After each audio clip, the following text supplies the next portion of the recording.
turn to Khalila Burt Gaston. She's executive director of the Song Foundation. Hello. Hi, how are you? I am great, and I am so excited to talk to you. Thank you. Because the work that you all are doing, it's fascinating. I mean, you're sort of like trying to change the game when it comes to grant making. I got to read you this quote. So this was in Cranes, Detroit. Reporter Sherry Walsh, who says, quote, "In less time than it takes to gas up a car, nonprofits can apply for a grant from the Song Foundation." That's really changing some things up. Yeah. Well, I think Sherry gave us a little bit more credit than probably we deserve. So Maybe a really big gas tank.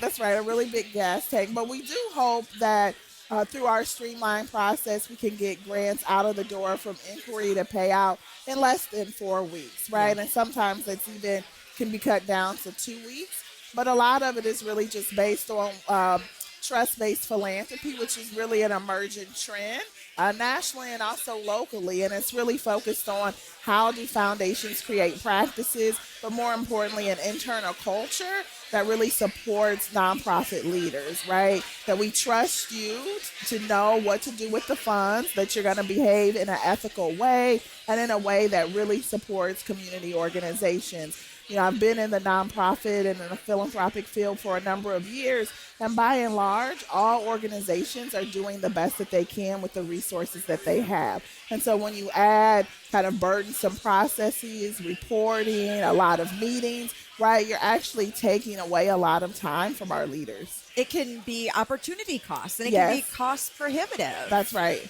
So where else is this model happening? Like, is there a model for this? And what kind of, success stories have we seen thinking about this trust-based dynamic? Yeah, so there are different variations of it. Nationally, there is an organization called Trust-Based Philanthropy, and so you can Google it. And so we've talked to foundations, on the East Coast, some on the West Coast, and then also locally we have partners at the Skillman Foundation who are also implementing certain practices inside their organization.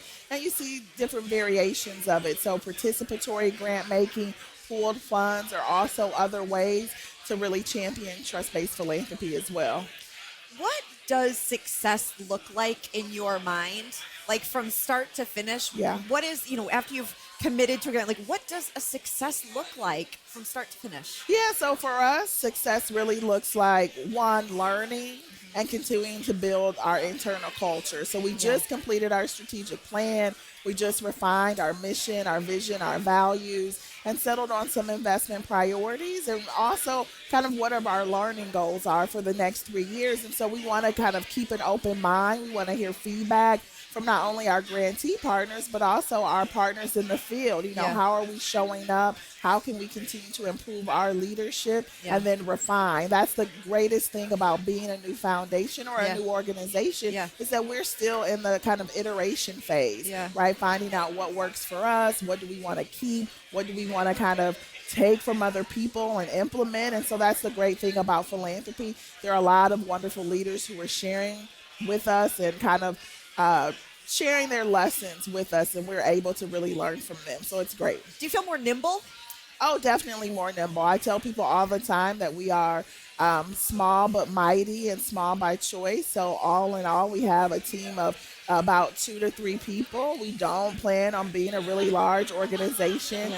We plan to stay small. We plan to keep our overhead low. And we plan to really punch above our weight class. There's also a national organization called Exponent Philanthropy, and we're a member, and it's all about foundations who want to keep nimble, who want to stay small, but also who want to have outsized impact. So if there's a business or some folks who are watching and listening to this right now, like what should they know about getting in touch and being able to make a connection? Yeah, so our new website is live. We're at song.foundation, so no.org, no.com. It's just SONG.foundation. There's a little form on there that takes about 3 minutes to complete. You introduce yourself, you tell us a little bit about your organization. Another tenet of trust-based philanthropy is that we do our research. So we just don't depend on organizations to tell us what they want us to know. We do our work. So we're going to research. We're going to find out what you've done. So when we come into a meeting, we actually know a little bit about you and kind of what your work entails and why you've been successful. But first stop is the website. Okay. So, we're talking a lot this week about the power of and this idea of sort of the yes and instead of either or solutions.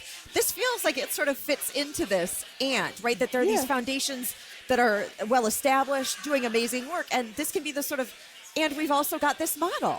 Yes, that's right.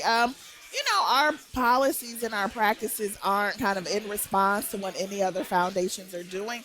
It's really just based on the culmination of our collective skills and experience. So I have been a nonprofit executive. Our board chair is an entrepreneur, and so he's been able to make quick decisions about investing in companies. And he was like, why does it take so long, right? We also have board members who've worked in government and also who are attorneys, and they said, hey, can we do this quicker? And I said, we sure can. Yeah. And so that's why we made this decision. So you can have, as you said, foundations who maybe are larger, who take a little bit longer, and you can also have foundations like us who are smaller and more nimble and can get money out of the door quicker. What would you like to see? What would a success story be for the Song Foundation in a year, 2 years? Yeah, so one of our priorities is around inclusive technology and high growth, high tech entrepreneurship.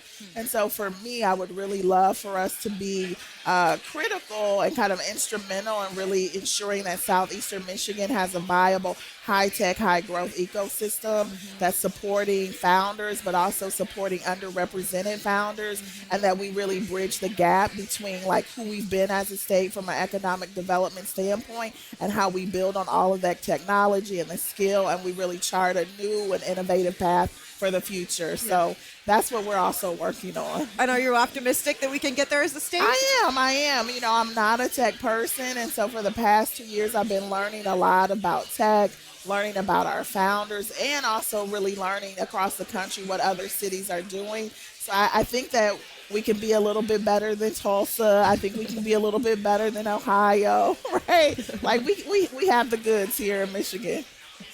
Khalila Burt Gaston, Executive Director of the Song Foundation, rethinking grant making. Thank you so much for the time. No, thank you for having me. Absolutely.